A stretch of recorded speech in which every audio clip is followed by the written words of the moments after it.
Le Ravenloft Monstrous Compendium Appendix de 1993 présente Styx, une guenonne nocturne unique avec une histoire tragique. Le Lich Azalin l'invoque depuis les plans inférieurs pour l'aider à s'échapper de Ravenloft. Mais les brumes ne libèrent jamais leurs prisonniers. Styx se retrouve piégée. Contrairement aux autres créatures maléfiques de Ravenloft, elle veut simplement partir. Elle crée le Rip Spanner, un artefact pour déchirer les brumes. Chaque tentative provoque des catastrophes, tempêtes planaires, invasion de créatures extraplanaires. Pour les maîtres des jeux, Styx offre un dilemme moral, une créature maléfique qui pourrait s'allier avec les héros.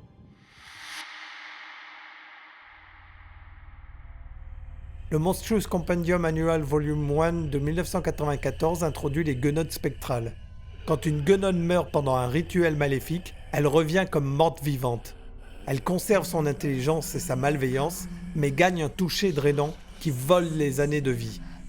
Les victimes vieillissent de décennies en secondes.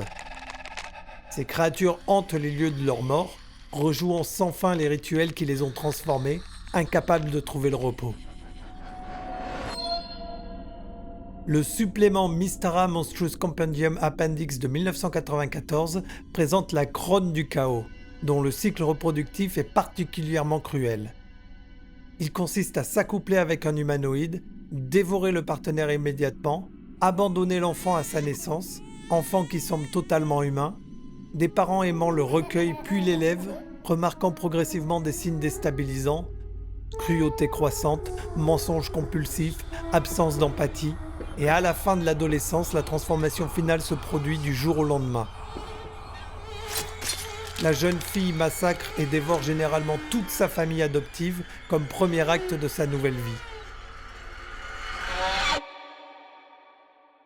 Le Monstrous Compendium Annual Volume 2 de 1995, dans le cadre du setting Spellbound, introduit la guenotte beurre, à la peau bleu glacier et aux cheveux blancs gelés. Elle porte un bâton de givre et elle est l'incarnation vivante de l'hiver implacable. Le mystère le plus intrigant, personne n'a jamais vu deux guenottes beurre au même endroit.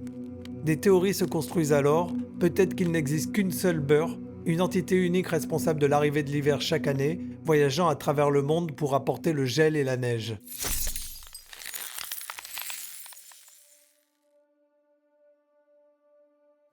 La troisième édition apporte peu de nouveaux types, mais enrichit profondément la mythologie avec des histoires d'origine dans Dragon Magazine. Ces récits transforment les guenottes de monstres génériques en êtres tragiques et maudits. Dragon Magazine numéro 331 paru en 2005 révèle l'origine de la guenotte verte dans Ecology of the Green Hag. Marie la Verte est une druide parfaite.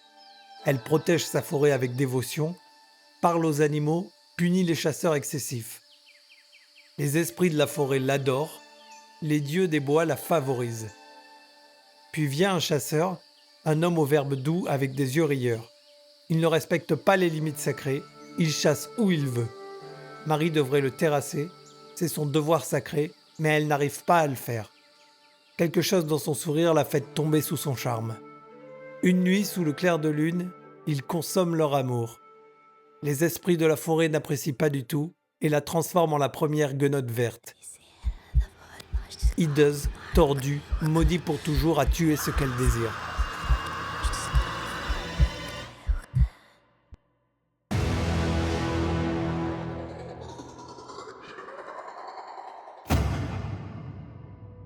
No, no, no, no!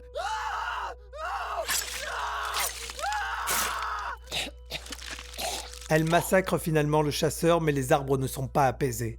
La malédiction est éternelle. Chaque guenotte verte depuis lors porte le poids de cette transgression originelle, condamnée à désirer la beauté tout en étant incapable de la posséder sans la détruire. Le Dragon Magazine numéro 345 sorti en 2006 révèle une origine encore plus complexe dans Ecology of the Anis Hag. Ségilul, la déesse de la lune, est adorée par de nombreux fidèles, mais au fil des siècles, elle cesse de répondre à leurs prières. Ces fidèles, sauf les plus dévoués, l'abandonnent pour d'autres dieux. Les anciens fidèles ont alors la mauvaise idée de se vanter auprès de tous des bienfaits que leurs nouveaux dieux font pour eux. C'est une erreur terrible, et Ségilune, menée par sa rage, conduit ses derniers fidèles, une sororité de prêtresses, dans une guerre sanglante.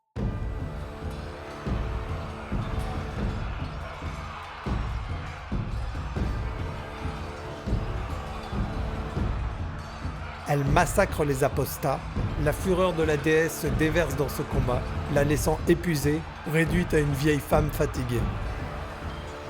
Les nouveaux dieux ripostent alors, ils tuent la plupart de la sororité, et Ségilune est chassée des terres. Affaiblie, vieillie, elle n'est plus que l'ombre d'elle-même.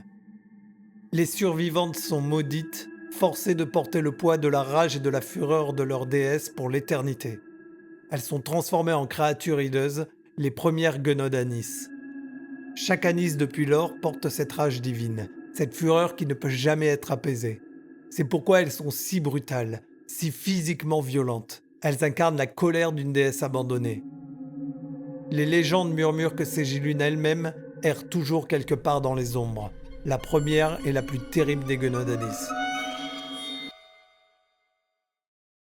L'ouvrage Oriental Adventures de 2001 introduit la guenaude des marais, dont la particularité est aussi simple qu'horrifiante. Elle vole la peau de ses victimes. Elle écorche sa proie, utilise ses talents de couturière pour rajuster la peau à son corps et la porte pour se sentir belle. Après vous avoir tué, elle change lentement sa forme pour s'adapter parfaitement à votre peau et vous ressembler à la perfection. Technique idéale pour infiltrer votre groupe d'aventuriers, attirer vos amis, puis les tuer un par un. Dans le Eberron Campaign Setting de 2004 est présentée la guenaude du crépuscule. Une guenaude nocturne, affaiblie, mais dotée d'un don terrible. Elle voit l'avenir à travers ses rêves. Elle abhorre le combat et préfère manipuler les destins. Elle envahit alors vos rêves, voit votre futur glorieux, puis le transforme en avenir de douleur et de souffrance. Son toucher vous maudit, vous faisant dépérir chaque jour jusqu'à la mort.